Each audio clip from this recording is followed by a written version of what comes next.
Usapan traffic ko naman tayo ngayong Friday morning. Commute-stahin natin ang ilang mga binahang lugar sa Kamaynilaan.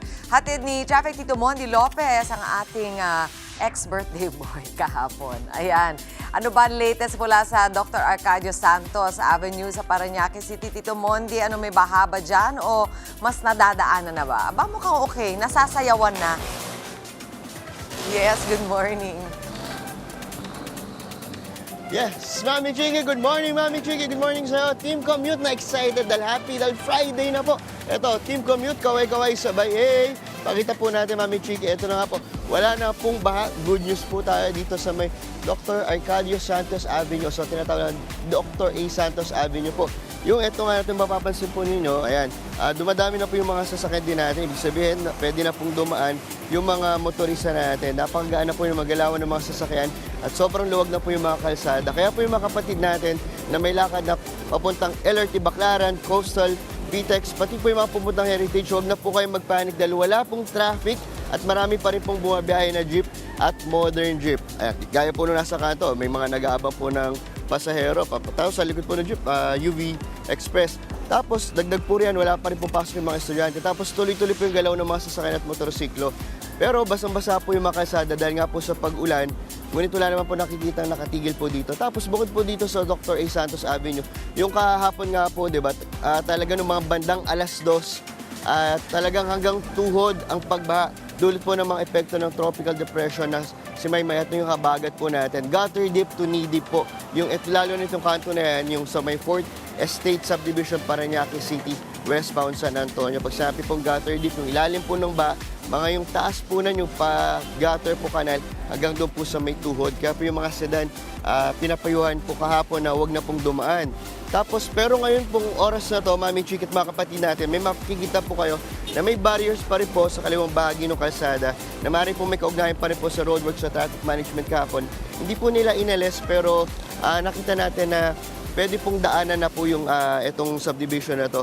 Isa po kasi ito sa low-lying area sa lugar kaya sinasalo po yung tubig mula po sa matataas na parte ng Parañaque at Las Piñas. At itong lugar na to malapit rin po sa may Manila Bay at dahil ilang meters lang po from sea level, lumalala na po yung kapag high tide. Tapos factor din nga po yung pag-apaw ng kalapit na Villanueva Creek. Ayon nga po sa DPWH natin, minsan naabot pa na hanggang 13 feet. Mami Chiki, taso nasa bahagi ng Manila Memorial Park yung baha dito. Sakaling tumindi ang ulan, oras na mangyari yan, mawawalan na access pa Skyway at SLEX. Mami Chiki, ito, yung bilang na dumadaan po dito na motorista natin, ang dami rin pala. 80,000 to 120,000 motorista. At peak hours po natin ay 7 o'clock na umaga hanggang alas 9 ng umaga. Samantala dito, Mami Chiki, lakad lang tayo ng konti. Ayan, pit natin itong kabilang side. Ayan, habang galakad po. Maluwag po. Ito rin, kabilang bahagi ng kalsada. Ito naman po yung mga team papuntang Sukat at Skyway. Pero kahit nga po, wala na pong baha. Mag-ingat po yung mga kapatid natin motorista dahil basa po yung kalsada. Okay po. At lalo na, ikaw, pakita natin. Ikaw na nagmomotor, naku po, huwag niyo pong bilisan. Kahapon meron na pong nadudulas. Kaya po, ingat po sa pagbiyahe, sa pagmamaneho, lalo na po yung mga riders po natin. Yan muna ating live update mula dito. At it's Friday, coding po natin 980. Boses natin para nag-concert, Mami Chiki. Pero okay lang dahil wala naman traffic at wala pong saradong kalsada. Balik sa inyo, Mami Chiki. Live na live dito sa Parañaque. Ayan, magandang balita yan, Tito Mondi. So may isang oras pa bago maging rush hour. Mabigat nga ang traffic, sabi ni Tito Mondi, starting ng 7 a.m. So kung kaya nyong umalis na at unahan niyo na yung mabigat na traffic pero dahan-dahan pa rin. Salamat sa iyo, Tito Mondi. Commute-stahan naman tayo ngayong TGIF. Alamin natin ang lagay ng trapiko sa Parañaque Sukat Road kasama ang ating traffic Tito Mondi Lopez. Tito Mondi, good morning again. Marami na bang mga commuter dyan? Ayan, nasa alas 7 na tayo, ora de peligro. Oy, nagsasayo pa rin. Okay. Happy lang.